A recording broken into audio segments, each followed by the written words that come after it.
L'affaire Xavier Dupont de Ligonnès, épisode 5. Il y a 4 ans, le 21 avril 2011, des policiers alertés par des voisins qui pénètrent dans une maison familiale de Nantes. Ils découvrent alors les corps d'Agnès Dupont de Ligonnès, 48 ans, ses 4 enfants, Arthur, 20 ans, Thomas, 18 ans, Anne, 16 ans et Benoît, 13 ans, dans 2 fosses séparées. Manque à l'appel le père, Xavier. Il devient l'homme le plus recherché de France. Le père de famille a été vu pour la dernière fois le 15 avril 2011 par les caméras de surveillance d'un hôtel de Roquebrune sur Argence dans le Var. Sa voiture avait été retrouvée sur le parking et depuis, plus rien. Où se trouve Xavier Dupont de Ligonnès? Est-il en France ou à l'étranger? Et sous quelle identité? S'est-il au contraire suicidé?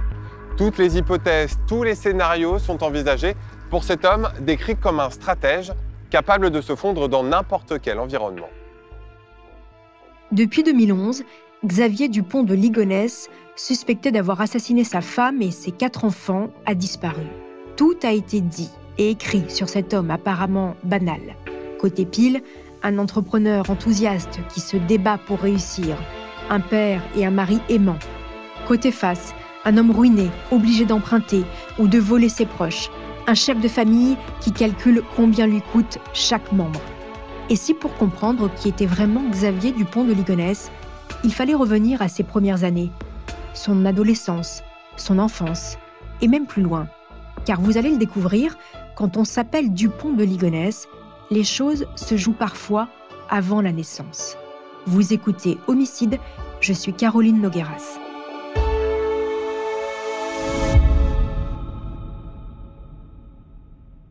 Xavier Dupont de Ligonnès est né le 9 janvier 1961 à Versailles, 4 ans après la naissance de sa grande sœur Véronique. La naissance de Xavier, premier garçon, assure la perpétuation du nom. Et quel nom! Les Dupont de Mars de Ligonnès, devenus Dupont de Ligonnès après une erreur dans l'état civil, sont une très ancienne lignée de militaires et d'ecclésiastiques. Originaires du Vivarais en Ardèche, avant de s'implanter dans le Gévaudan, les Dupont de Ligonnès appartiennent depuis plusieurs générations à la noblesse du Languedoc. Au début du XVIe siècle, Louis XV nomme le premier marquis de la famille, qui s'ajoute à son titre de comte. Plus tard, un aïeul, Xavier Dupont de Ligonnès, épouse une sœur du poète Lamartine. Charles, fruit de cette union, fut militaire avant de rentrer dans la prêtrise. Il sera évêque de Rodez. Les Dupont de Ligonnès appartiennent aux 2800 familles nobles dont le nom a perduré depuis l'Ancien Régime. L'historien Éric Mention-Rigaud, spécialiste des élites, explique ce que signifie être noble aujourd'hui. La noblesse est morte civilement depuis 1848. Les nobles n'ont plus d'existence juridique en France. Ils forment un groupe fermé, une caste fermée, puisqu'on n'entre plus dans la noblesse que par la naissance, la République n'anoblissant plus. Ils sont très minoritaires, 3000 familles, 0,2% de la population française, 100 000 personnes sur 60 millions d'habitants. La Révolution leur a enlevé le privilège de l'inégalité, donc leur pouvoir dans la société française ne résulte plus que de leurs compétences. Et pour les principaux intéressés, que veut dire être noble en 2022 ? Les Nervaulois propriétaires du domaine de Courson expliquent. Ça représente une certaine tradition d'exigence, de qualité, de valeur, d'honnêteté, de désintéressement, de service de l'intérêt général que nous essayons d'entretenir ici et j'espère de transmettre à nos enfants pour la génération future. Le schéma est le même dans sa famille. Il grandit à Versailles, rue du Maréchal Foch, avec ses 2 sœurs, Véronique et Christine. La vie est rythmée par l'église, la scolarité dans des institutions privées. Les vacances se suivent et se ressemblent sur les côtes de l'île de Bréhat. C'est ici que durant les vacances de Pâques 1974, Xavier, 13 ans, rencontre Emmanuel Teneur. S'ensuivra une amitié sans faille. Entre Emmanuel et Xavier, c'est à la vie, à la mort. Emmanuel, homosexuel, timide, introverti. Xavier, lui, est solaire et à l'aise en toutes circonstances. Des proches se risquent à raconter qu'Emmanuel est depuis le début amoureux de son ami d'enfance. Il lui aurait même avoué ses sentiments peu de temps après leur rencontre. Xavier l'aurait poliment éconduit, mais les deux hommes resteront amis. Au gré des déménagements et des aventures professionnelles de Xavier, Emmanuel le suit. Il est de toutes les fêtes de famille. Agnès encaisse cette présence qui lui pèse comme une épouse compréhensive qui supporte les amis de son homme. Noyant sa dépression et son mal-être dans l'alcool, Emmanuel suit Xavier comme son ombre. Il est son astre, celui qui donne le cap.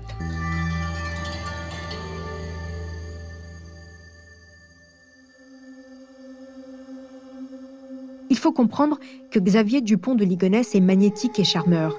Il tient ça de son père, le comte Dupont de Ligonnès. Grand, le port altier, Hubert Dupont de Ligonnès est un homme charismatique, chaleureux et baroudeur. Il est l'exact opposé de la mère de Xavier, Geneviève, femme austère et mystique. L'union des parents de Xavier est célébrée en juin 1955. Hubert de Ligonnès a 23 ans. Il est issu d'une longue lignée de militaires. Fraîchement diplômé de l'École nationale supérieure de mécanique et d'aérotechnique de Poitiers, il se destine à l'ingénierie. Geneviève, elle, a 25 ans. Elle est la fille unique de Henri Maître et Alice Rocherolle, héritière du cofondateur de l'enseigne de cosmétiques Roger Gallet. Elle se destine à être mère au foyer. Geneviève de Ligonnès, 92 ans aujourd'hui, n'a jamais travaillé, vivant de l'héritage de ses parents ou de la générosité de bienfaiteurs. Le jeune couple s'établit à Cannes. Geneviève, qui vient de mettre au monde Véronique, vit mal la séparation avec sa famille. Le comte Hubert de Ligonnès décroche alors un poste en région parisienne chez Arthur Martin. La famille regagne Versailles. Xavier voit le jour en 1961, sa sœur Christine, 5 ans plus tard. Geneviève est de l'ancien temps. Quand son époux quitte la maison, Xavier a 10 ans. Le couple ne divorcera jamais. Qu'importe qu'Hubert ait refait sa vie avec une nouvelle compagne et qu'il ait eu un enfant, Geneviève reste malgré tout Madame la comtesse Dupont de Ligonnès. Xavier, lui, garde contact avec son père, qui fait de l'import-export en Afrique. Il se murmure qu'il aurait quitté la France pour échapper au fisc. À Versailles, ça cancane à bas bruit. Pour ses 18 ans, il lui offre une moto, une Triomphe bleue. Entre le père et le fils, le fil ne sera jamais rompu, malgré l'abandon du domicile conjugal. L'adolescence de Xavier ressemble à celle de tous les jeunes Versaillais à cette époque. La messe, le dimanche, côtoie le culte du rock et la fascination pour le continent américain. Un jeune homme lambda qui cultive quand même de ces années-là une certaine singularité. Xavier croit en son destin. Catherine, sa première petite amie, se souvient et confie aux équipes de 13h15. C'est un garçon quand même qui dénotait du contexte versaillais un peu coincé traditionnel parce qu'on avait l'impression que ce qu'il aimait, c'était être libre et avoir ces jolies petites voitures qu'il achetait, qu'il retapait, qu'il revendait. Il écoutait la musique des Beach Boys et il se baladait. Il était assez hors norme par rapport à ce contexte quand même où tout est très codifié. Xavier a l'âme d'un globe-trotteur. Métro boulot dodo, pour lui, c'est inenvisageable. Il rêve de faire fortune et se voit bien faire sa vie à l'étranger comme son père. Bon élève, doué en langue, il profite de ses problèmes respiratoires pour sécher les cours de sport et fumer clope sur clope dans sa chambre d'ado. Allongé sur son lit, en attendant le grand départ, il dévore les récits de voyage de Charles de Foucault, Pierre Loti, Arthur Rimbaud ou Henri de Bournazel. Xavier est rieur, enjoué et joyeux. On est très loin du fugitif le plus recherché de France depuis 2011.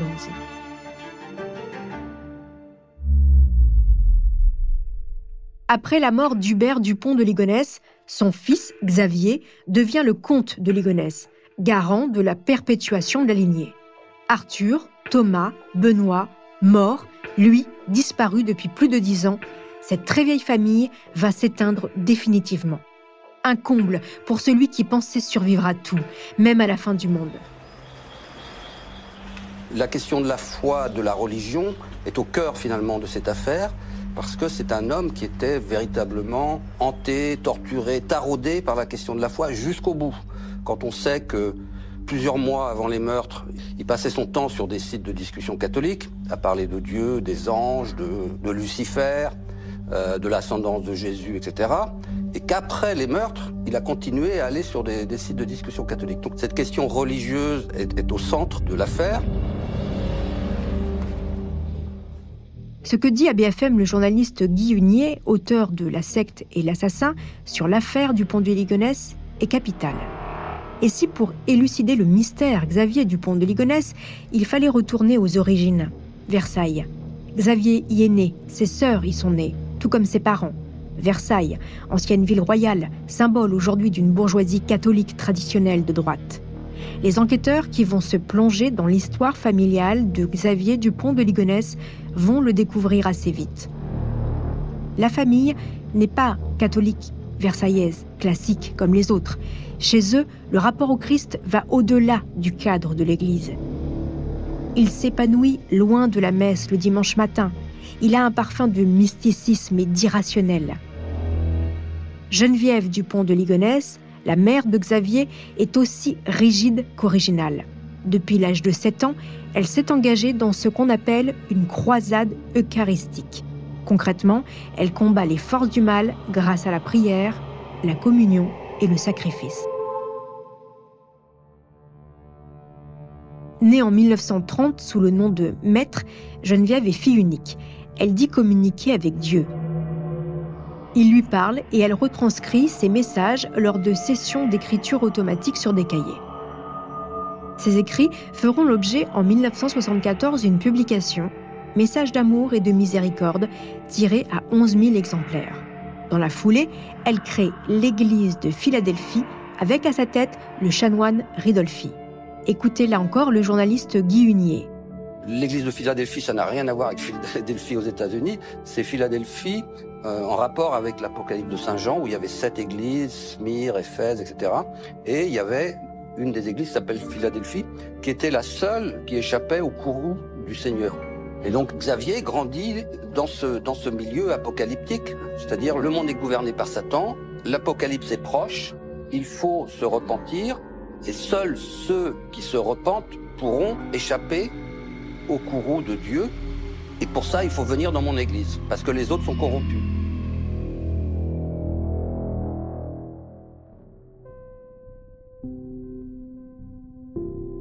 Ils ne sont que quelques dizaines d'adeptes autour d'elle, mais plus que leur nombre, c'est leur sociologie qui interpelle. Aristocrates versaillais désargentés, dévots bretons déclassés, les membres de ce groupe de prière vivent en marge de la modernité. Ils refusent le bouleversement issu de mai 68, la société de consommation. L'objet de toute leur détestation est le Concile Vatican II qui a fait entrer l'Église dans le XXIe siècle.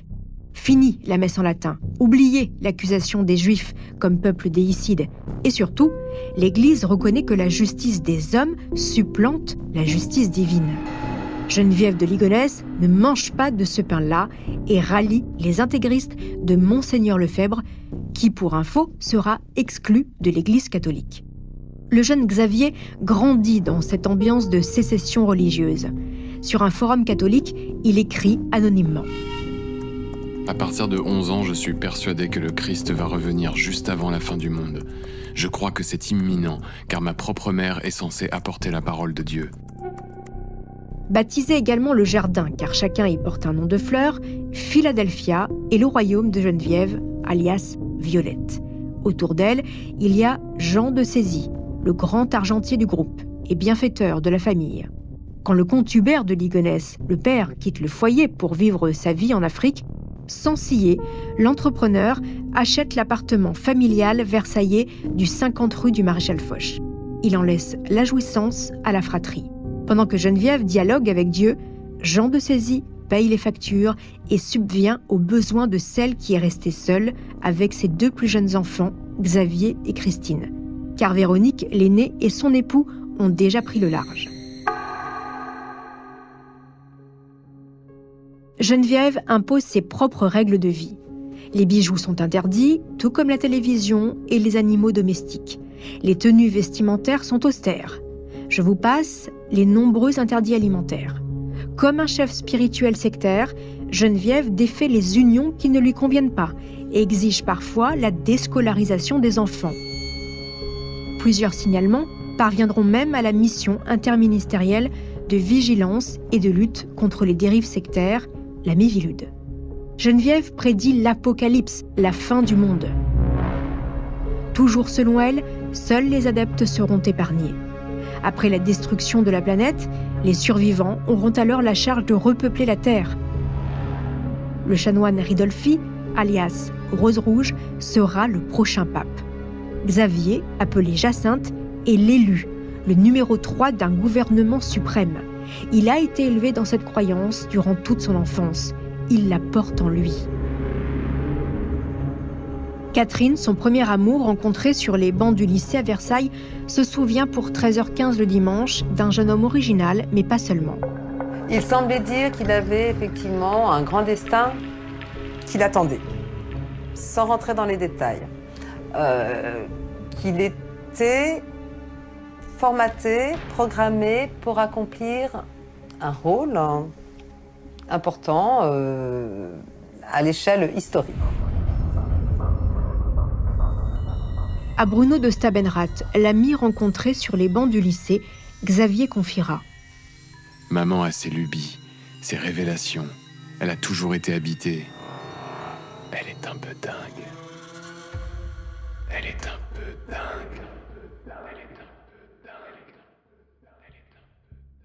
Difficile de savoir quel regard le fils porte vraiment sur le mysticisme de sa mère. Si ce point reste insondable, le regard que la mère porte sur le fils n'est pas un mystère.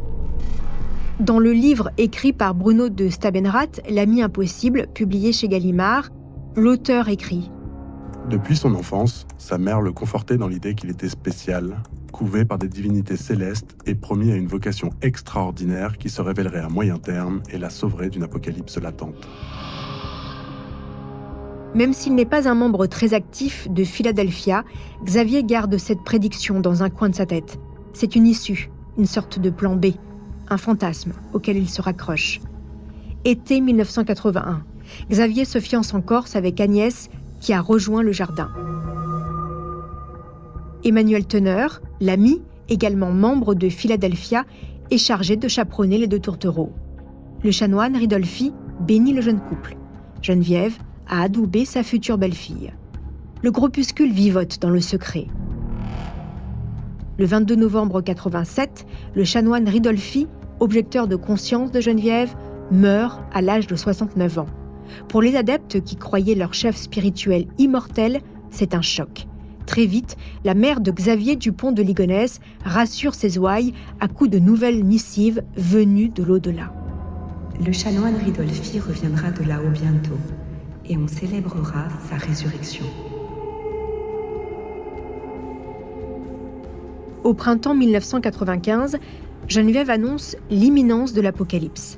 À Ilifaux, dans les Côtes-d'Armor, le château de Brière, la propriété de Jean de Sézy, sert de base de repli au noyau dur des adeptes.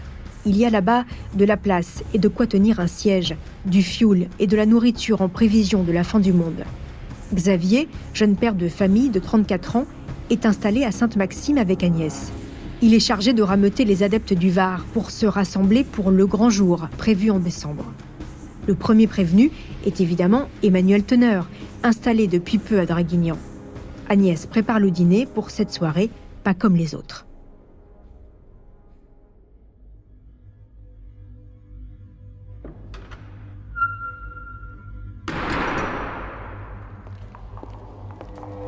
À 1200 km de là, à Ilifaux, le reste des adeptes se retrouvent dans la grande salle du château.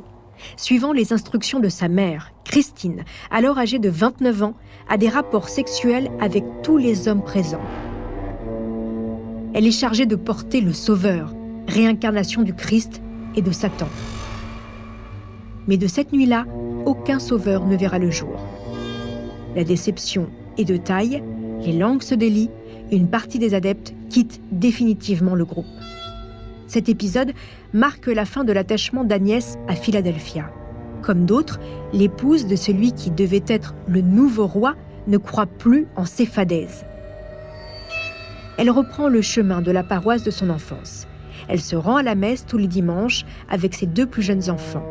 Xavier, plus cartésien, dit depuis toujours avoir perdu la foi. Il se moque de son épouse et la traite de grenouille de bénitier. Mais ne vous y trompez pas pour Xavier Dupont de Ligonnès. Même s'il n'y croyait qu'à moitié, le coup est rude. Quelques jours après la tuerie, il a effacé sur son ordinateur des documents stockés entre 2006 et 2008. Grâce à la connexion 3G du PC, les écrits sont retrouvés et fournis aux enquêteurs. En décembre 2006, il écrivait ceci.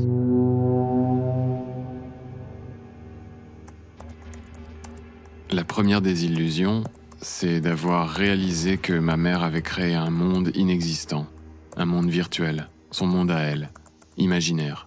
Pendant des années, jusqu'à mes 35 ans, je vivais dans un monde imaginaire, avec des personnages imaginaires, mais avec qui je conversais tous les jours. Prendre conscience de la réalité et perdre la foi en plus. Ce n'est pas seulement ne plus croire, c'est un monde qui s'écroule. Ce sont des personnages qui disparaissent, des amis qui n'existent plus, et pas n'importe lesquels. Des membres de la famille disparus. Des saints, des anges, Jésus, Marie, Dieu lui-même. Ce n'est pas n'importe quel monde qui s'écroule, c'est le plus important et le plus beau en imagination. Ça aurait pu être catastrophique si je n'avais pas su accepter la réalité. Heureusement que j'avais une femme et des enfants que j'aimais. Cette désillusion a été tempérée par le fait que je ne me suis jamais senti trompé. Ma mère croit tellement à son monde imaginaire qu'elle ne m'a jamais menti. Elle ne m'a jamais fait croire en quelque chose qu'elle savait être faux. Et si Xavier Dupont de Ligonnès avait assassiné toute sa famille pour réaliser la prophétie apocalyptique de sa mère? Je sais ce que vous vous dites. Ces histoires de fin du monde, ça a bon dos. Et pourtant, un autre fait divers vient accréditer cette thèse. C'est l'affaire John List. En 1971, dans le New Jersey, cet homme a tué sa femme, sa mère et ses 3 enfants. Comme dans la tuerie de Nantes, il a arraché les photos de ses cadres. Il a prévenu les services postaux de ne plus livrer le courrier à son domicile. Il a appelé les écoles, les enfants, pour les excuser. Ils étaient malades. Il a prévenu également les proches pour annoncer que la famille déménageait définitivement dans un autre état.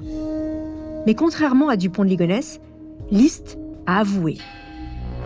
Avant de s'évanouir dans la nature, il a écrit à son pasteur une longue lettre qui finissait par ces mots. Au moins, je suis certain que tous sont allés au paradis maintenant. Si les choses avaient continué ainsi, qui sait si ce serait le cas.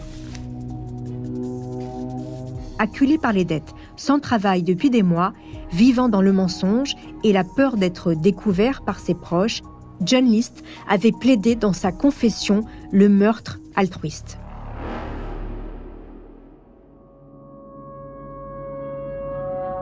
Comme Xavier Dupont de Ligonnès, John List avait tout orchestré pour avoir une longueur d'avance sur la police. Au moment où la tuerie était découverte, 1 mois plus tard, il avait déjà refait sa vie. Pas dans un autre pays, mais quelques États plus loin, à Richmond, en Virginie.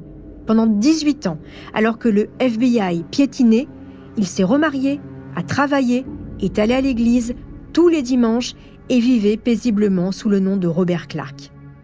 En mai 89, suite à une émission consacrée au cold case, un voisin le reconnaît, l'homme est arrêté. Et savez-vous où se trouve Xavier Dupont de Ligonnès au moment où John List fait la une des journaux? Aux États-Unis, avec son ami Michel Rétif. Ils ont alors 19 ans. Pour la journaliste Anne-Sophie Martin, autrice du livre Le Disparu, l'auteur présumé de la tuerie de Nantes a forcément entendu parler de John List. Et si Xavier Dupont de Ligonnès avait entendu parler de John List? Et si il s'en était inspiré? Jugé en 90, List a été condamné à 5 peines consécutives d'emprisonnement à vie. En 2002, interviewé par un média américain, l'homme est revenu sur son geste. À la question « Pourquoi ne vous êtes-vous pas suicidé après avoir tué votre famille ?», il a répondu qu'il pensait que cela l'empêcherait d'aller au paradis. Alors que le meurtre de sa famille, non. Tout ce que Liszt voulait, c'était retrouver sa femme, sa mère et ses enfants dans l'au-delà, où il croyait qu'il n'y aurait ni remontrance, ni douleur, ni souffrance. Liszt en était persuadé. Quand il monterait au ciel, il reprendrait sa vie avec sa famille décimée, comme au bon vieux temps.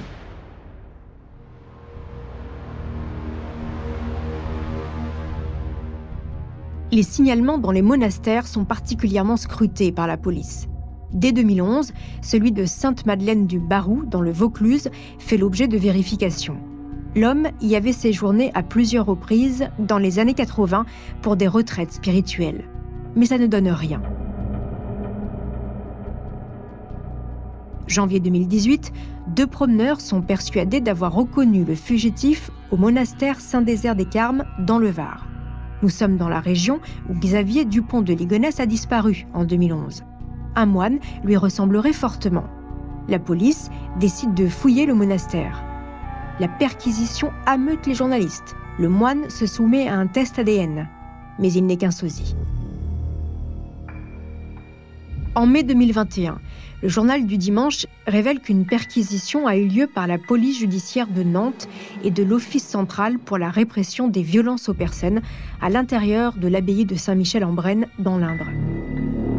Selon les dires d'un témoin, Xavier Dupont de Ligonnès s'y cache. Un signalement pris très au sérieux car cette abbaye, fief de l'église traditionnaliste, avait hébergé Paul Touvier, l'ancien chef de la milice de Lyon sous l'occupation. Il avait bénéficié de l'hospitalité de l'Église, lui permettant, pendant 4 décennies, de se soustraire à la justice. S'il suscite beaucoup d'espoir, les signalements de Xavier mènent tous à une fausse piste. À chaque fois, les témoins en sont persuadés, ils ont affaire au fugitif. Un touriste français qui pense le croiser dans un restaurant romain prend une photo.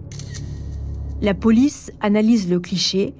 Il ne lui faudra que quelques heures pour conclure que la pousse des cheveux n'est pas la même que celle du recherché Xavier. Pareil pour le signalement dans un casino de l'Allier. En 2006, le Nantais aurait été vu au casino de Néry-les-Bains, une petite ville thermale de 2500 habitants. Sur place, les gendarmes alertés saisissent les bandes de vidéosurveillance du casino avant de conclure qu'il ne s'agit pas de l'homme recherché. Faut-il le rappeler, Xavier Dupont de Ligonnès a un physique ordinaire, comme on dit, de monsieur tout le monde, qui ne facilite pas la tâche des enquêteurs. Septembre 2020. Un couple de Pont-de-Roide, dans le Doubs, appelle l'antenne de la police judiciaire de Besançon. Le SDF, allongé dans la rue, avec qui ils ont longuement discuté et partagé un café, et Xavier Dupont de Ligonnès. Ils en sont sûrs. L'homme se présente comme un baroudeur. Il dit avoir 4 enfants qu'il ne voit plus. Il ressemble à l'homme recherché. Pour le couple, le doute n'est pas permis. Alerté, la police dépêche illico une patrouille qui retrouve rapidement l'inconnu.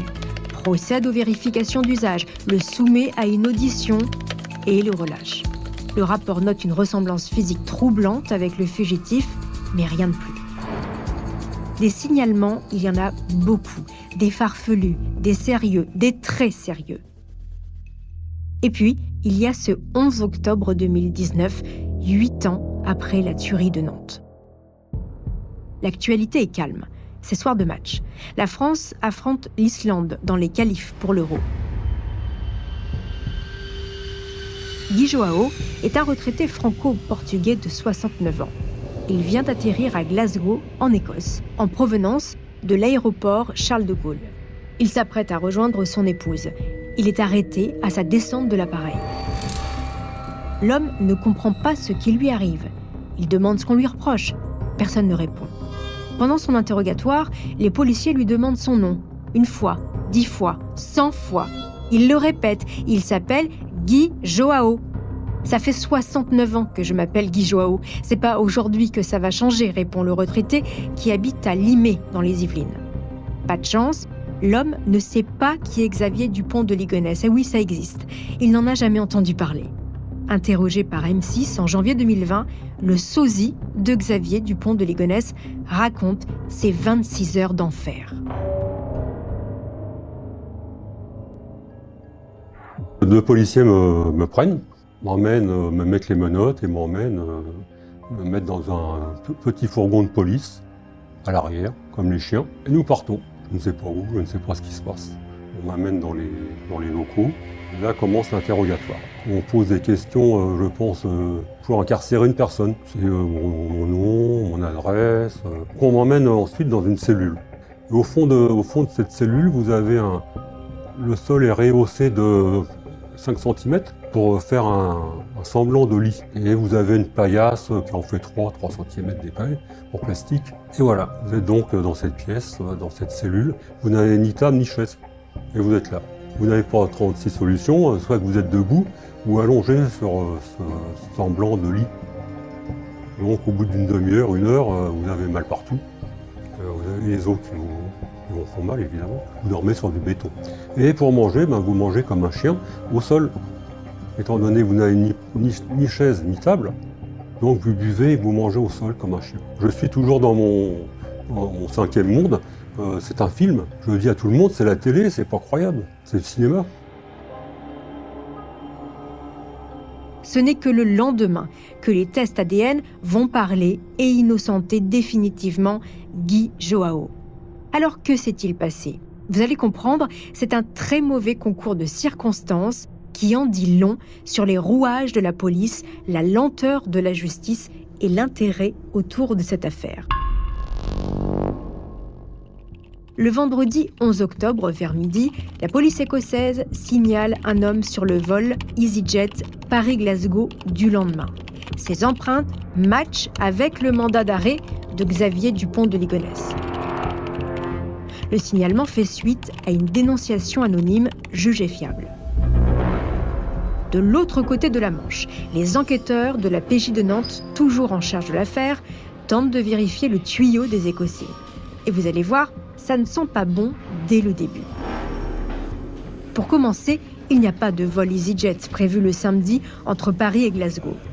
En revanche, il y a bien un Guy Joao sur le vol du jour, vendredi à 13h50. Atterrissage prévu à 14h40, heure locale en Écosse. Deuxième fausse info de cette soirée qui va tourner au fiasco pour la police et les médias. Le pseudo-faux passeport de l'homme arrêté. Joao s'est fait dérober son passeport en 2014. Il voyage avec un double. Allez savoir comment et pourquoi, mais de Glasgow à Paris, le passeport de rechange devient un faux. Dès qu'il réalise que l'homme est déjà en route pour l'Écosse, les Français réclament à leur homologue britannique d'effectuer à son arrivée un contrôle d'identité et une vérification de ses empreintes de son index gauche. Pourquoi le gauche ? Eh bien, figurez-vous que la notice rouge d'Interpol du mandat de recherche de Xavier Dupont de Ligonnès comporte une empreinte de très bonne qualité de son index gauche. Le père de famille nantais s'y était soumis lors d'un renouvellement de carte d'identité. Vers 19h30, heure de Paris, ce vendredi 11 octobre, un policier écossais appelle l'Office central de lutte contre le crime organisé à Nanterre. L'homme arrêté est Xavier Dupont de Ligonnès. L'empreinte correspond. Dans la foulée, les Britanniques adressent aux Français le passeport de Joao. Le document comporte une photo et une adresse à Limay dans les Yvelines. Il n'est pas encore 20h. À Nanterre, au siège de l'OCLCO, l'Office central de lutte contre le crime organisé, et de l'OCRVP, c'est le branle-bas de combat. Il faut se rendre à Limay avant 21h, heure légale de fin des perquisitions. S'ils ratent le coche, ils devront attendre 6 heures le lendemain. Une dizaine de policiers est rameutée. Entre-temps, les flics français ont reçu la copie du passeport de Joao avec sa photo. Et là, tout de suite, ça saute aux yeux. Ce n'est pas lui. Mais les empreintes, elles matchent. Le juge d'instruction, chargé de l'enquête, ordonne une perquisition à Limay. Les enquêteurs de la PJ, aidés par leurs collègues de l'identité judiciaire de Versailles, arrivent quelques minutes avant 21h. Ils investissent le pavillon et interrogent les voisins qui sont formels. Ils connaissent Guy Joao depuis 30 ans. Ce n'est pas le fugitif nantais. Il est un peu plus de 21h. Le tuyau écossais est de moins en moins crédible. Les policiers n'y croient plus. Mais la machine médiatique, elle, est partie comme un bolide sans frein sur l'autoroute. À 21h01, l'AFP lance sa première alerte. Xavier Dupont de Ligonnès arrêté à l'aéroport de Glasgow. 21h09, deuxième dépêche qui confirme l'information. La dépêche explique Dupont de Ligonnès avait été repéré par les policiers à l'aéroport parisien de Roissy-Charles de Gaulle avant l'embarquement, mais les policiers n'ont pas eu le temps d'intervenir et ont prévenu Interpol. À son arrivée à Glasgow, il a été contrôlé et selon la police anglaise, ses empreintes correspondent. Le ministère des Finances informe la cellule de crise de la PJ à Nanterre. Selon le fisc français, alerté 1 heure plus tôt, Guy Joao paye régulièrement ses impôts à son adresse de Limay depuis début 2000. Ça devrait suffire à stopper la machine, mais l'info ne filtre pas. À 21h27, l'AFP publie une troisième dépêche qui maintient l'arrestation. Entre 21h et 21h30, une source dans l'entourage du ministre de l'Intérieur, Christophe Castaner, admet avoir confirmé l'arrestation de Xavier Dupont de Ligonnès sur la base des informations de la fin d'après-midi. Il est 21h30. Alors que les enquêteurs comprennent qu'il s'agit d'une erreur, les médias, eux, à contretemps, s'engouffrent dedans.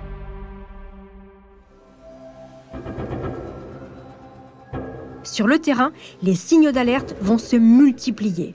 Plusieurs enquêteurs l'assurent, ils tenteront de mettre en garde tôt dans la soirée sur leurs doutes. À partir de 21h, le service d'information de la police nationale a beaucoup d'informations qui contestent l'authentification des Écossais.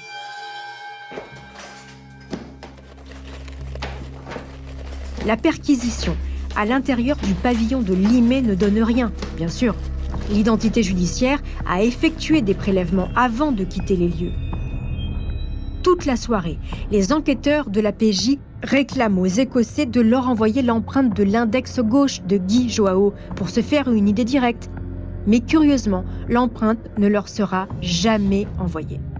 À 22h, le patron du CRPJ de Rennes avertit le procureur de Nantes pour lui faire part de ses doutes. Il suggère même aux magistrats de rédiger un communiqué appelant les médias à plus de prudence.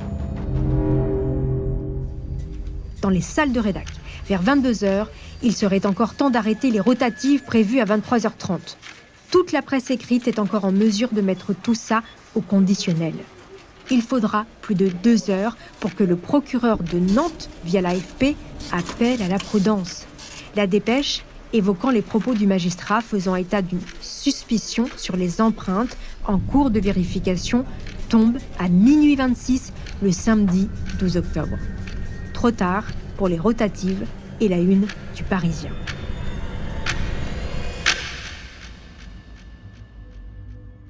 Il faut dire qu'entre-temps, à 22h38, un téléx diplomatique a atterri à Nanterre. Le magistrat du poste nous informe de l'interpellation ce soir à son arrivée en Écosse de Xavier Dupont de Ligonnès. Ce ne sont donc pas seulement les flics de la PJ qui ont entendu de la bouche de leur homologue écossais l'arrestation du fugitif, mais le magistrat de liaison en poste à Londres. Et puis, la certitude du milieu de journée se met à trembler, comme un château de cartes. Un peu avant 23h, un message policier en provenance de Glasgow signale que les empreintes ne correspondent que partiellement. Pour les policiers français, c'est fini. Ils demandent aux Écossais un ADN. Ils insistent. À Glasgow, on estime que ça peut attendre lundi. C'est le week-end. Guy Joao sera mis hors de cause le lendemain, samedi 12 octobre, à 12h55. Une alerte de l'AFP clôt cet épisode.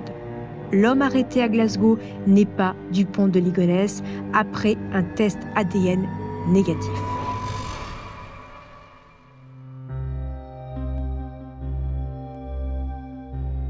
On pourrait penser qu'avec le temps, les signalements vont diminuer et se tarir comme une source épuisée. Eh bien, pas du tout. Au cœur de l'été 2022, un énième signalement troublant a été révélé. L'ancienne propriétaire de Xavier l'aurait vu en Californie. Les faits remontent à 2015. Les D, c'est ainsi qu'on les prénomme, sont à San Francisco pour rendre visite à leur fils, employé d'une multinationale dans la Silicon Valley. Catherine et son époux se baladent dans le quartier français de la ville quand elle rentre dans une épicerie. Un homme la bouscule. Il porte une chemise ajustée et une barbe bien rasée. Catherine, persuadée de reconnaître son ancien locataire, l'interpelle par son prénom. L'homme aurait alors écarquillé les yeux avant de rebrousser chemin. Les D ne sont pas du genre à affabuler. Néanmoins, ils ne préviennent pas la police. Catherine D est décédée il y a 6 mois. C'est à cette occasion que cet événement s'ébruite auprès de leur cercle familial et amical avant d'être rendu public en juillet 2022. Elle était formelle, son mari, beaucoup moins.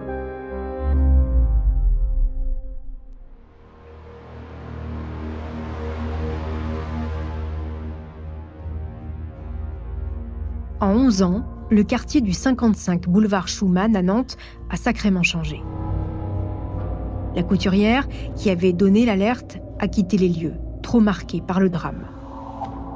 Les voisins présents en 2011 ont quasiment tous quitté le quartier. Ceux qui sont restés veulent oublier le drame et gardent porte close face aux journalistes qui viennent encore les solliciter. En 2015, la Maison de l'Horreur, comme l'ont surnommé les reporters, a été rachetée pour 216 000 €. Une affaire dans ce quartier où un bien similaire se négocie quasiment à 550 000 €, soit le double. Le Nantais qui s'est porté acquéreur l'a entièrement rénové, de la terrasse où les corps ont été découverts jusqu'au grenier. En 2019, la maison a de nouveau changé de propriétaire. Les nouveaux acquéreurs ont déboursé 479 000 €, un prix bon marché, selon les spécialistes de l'immobilier nantais. Si la maison n'a plus rien à voir avec les lieux du drame, son prix accuse encore une légère décote liée à son histoire. Une histoire inachevée, en suspens.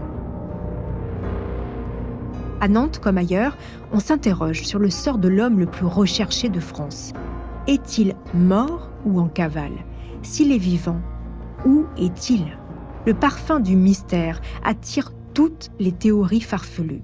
Et même les journaux les plus sérieux cèdent à la tentation. Pour exemple, le 3 octobre 2021, le journaliste Yvan Rioufil signe un drôle de papier dans sa rubrique « Les faits et gestes du Figaro ». Il y raconte son entretien avec Geneviève Delpech, médium et veuve de Michel Delpech. Selon elle, Dupont de Ligonnès se serait suicidé. Il aurait trouvé un cimetière partiellement abandonné. Il se serait glissé sous une pierre tombale avant de se donner la mort avec une arme à feu. Si la médium n'a pas donné plus de précisions, elle a à son actif des révélations qui se sont avérées justes. En septembre 2020, avant tout le monde, elle affirmait que la jeune Estelle Mouzin, disparue en janvier 2003, avait été enlevée et tuée par Michel Fourniret. Les expertises scientifiques parleront en juin 2022 et lui donneront raison.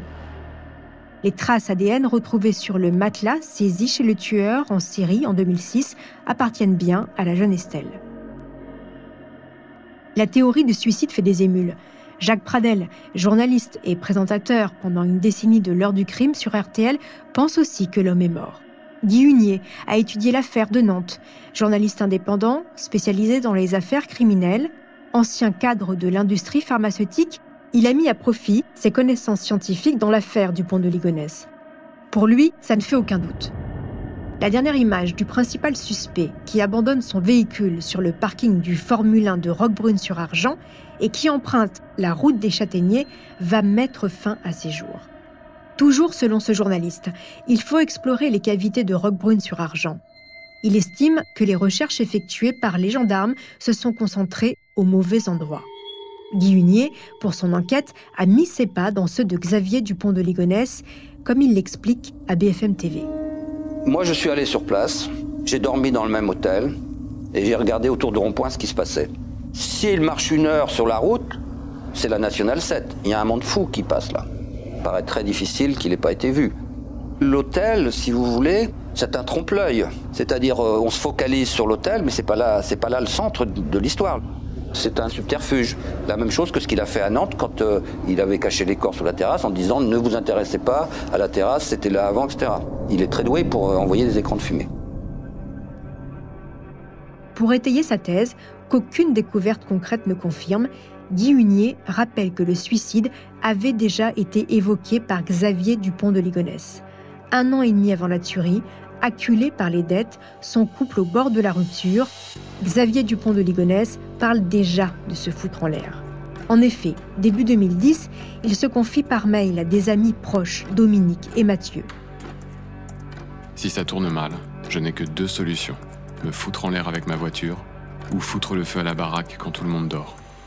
PS, je suis très sérieux, lucide et sous l'emprise d'aucune drogue ni d'aucun alcool. Un mail alarmant qui contient une pièce jointe intitulée « Disposition.doc ». Ce document est une sorte de testament qui détaille de façon très exhaustive et précise la marche à suivre en cas d'accident mortel ou d'accident domestique. Le mail se conclut par ces mots. Je souhaite enfin que même après enquête de police, on ne puisse jamais laisser croire à mes parents, frères et sœurs que ces accidents ont été volontairement provoqués par moi, même si les preuves sont formelles.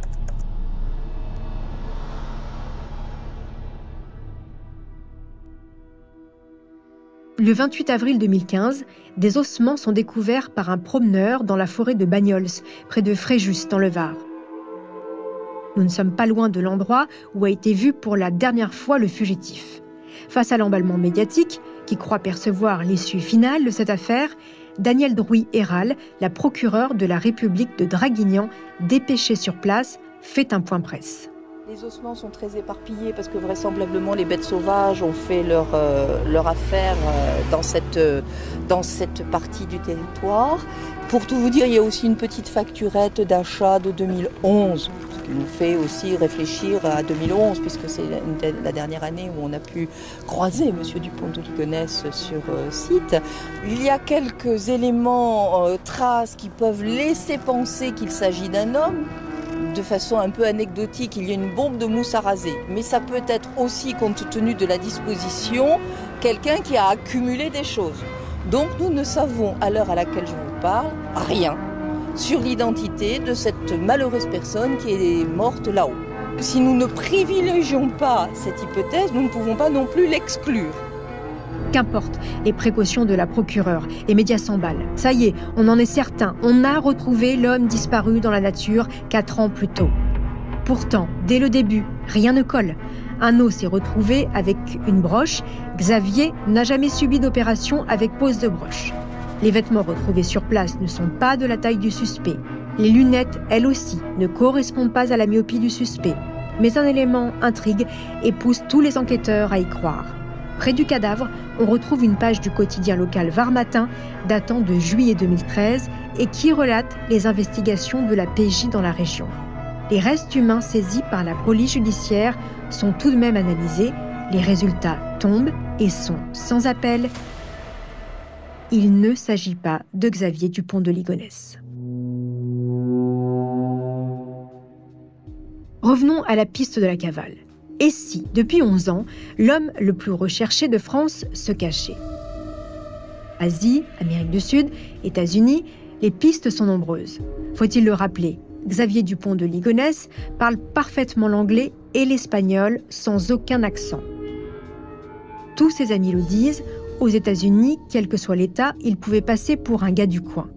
Et puis, il possède ce physique qui passe partout sans réel signe distinctif.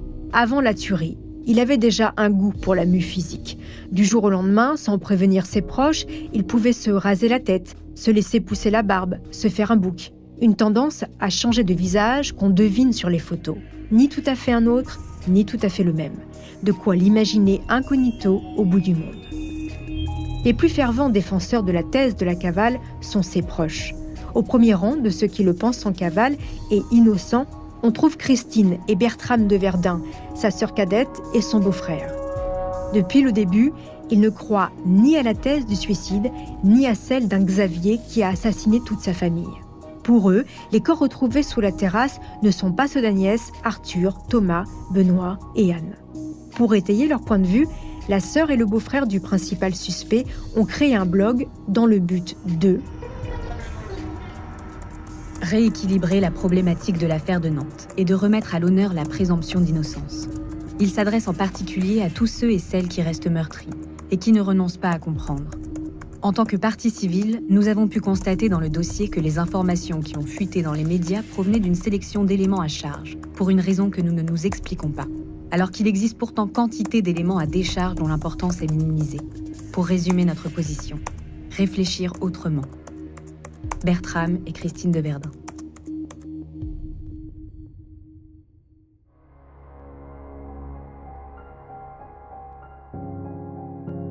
Des photos, des témoignages qui racontent le vrai Xavier, vu par ses amis, ses relations professionnelles, mais aussi des théories pour expliquer la disparition de la famille. Christine et Bertram de Verdun défendent bec et ongle l'honneur perdu du dernier comte de Ligonnès.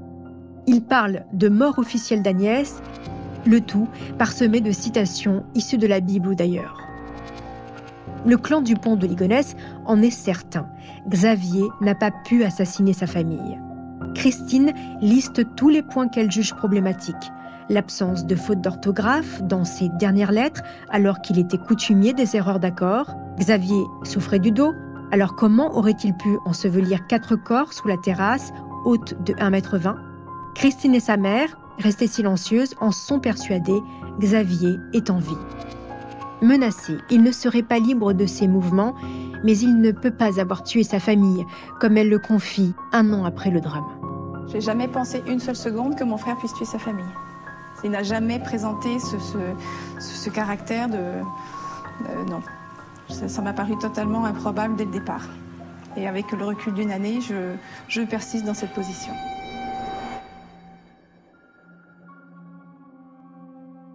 Bruno de Stabenrath, enfin, l'ami de lycée de Xavier, l'imagine coupable à l'autre bout du monde, capable de se refaire financièrement. Michel Rétif et Emmanuel Teneur, les 2 amis d'enfance aujourd'hui décédés, tous 2 se sont suicidés, croyaient eux aussi à la cavale de Xavier Dupont de Ligonnès. Magnétique, intelligent, calculateur et charmeur, ils en étaient persuadés. Si Xavier ne s'est pas donné la mort après avoir décimé sa famille, ce n'est pas pour se suicider quelques jours plus tard. Alors, toujours cette question. 11 ans après, Xavier Dupont de Ligonnès est-il mort ou s'est-il volatilisé dans la nature? Et si finalement, la réponse se trouvait à mi-chemin? Xavier Dupont de Ligonnès, mort mais insaisissable à tout jamais? Véronique, sa sœur aînée, qui n'a plus de contact avec sa mère et sa sœur, défend cette ligne. Pour elle, Xavier a voulu surtout ne pas reproduire le geste de leur père qui a abandonné femme et enfants en 1979 pour s'envoler avec sa maîtresse en Côte d'Ivoire. En creux, elle raconte un jeune frère habité par la peur de décevoir, animé d'une volonté farouche de briller et cadenassé par une conception intransigeante de la fidélité familiale. Selon sa sœur Véronique, Xavier pense qu'un homme qui abandonne sa famille par la fuite ou le suicide, c'est qu'il ne l'aime pas. C'est de l'égoïsme ou de la lâcheté. Véronique, toujours, évoque un homme qui préfère tuer sa famille que de lui imposer le déshonneur. Pour elle, son frère s'est donné la mort tout en s'arrangeant pour qu'on ne retrouve jamais son corps. Une façon, selon elle, d'épargner Geneviève et Christine, pour qui le suicide est un péché impardonnable.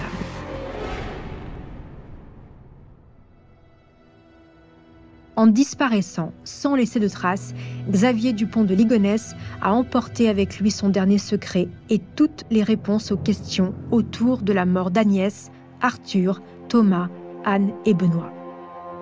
Dernière pièce du puzzle de la tuerie de Nantes, le fugitif principal suspect, Xavier Dupont de Ligonnès, a pour le moment réussi son pari. Mettre un point final à ses ennuis, tout en restant, aux yeux de ses proches et de la justice des hommes, innocent.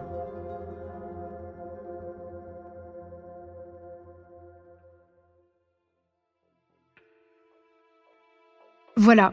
C'est ainsi que se termine cette saison inédite de Homicide. Je remercie Virginie Gage qui a écrit les 8 épisodes de cette saison.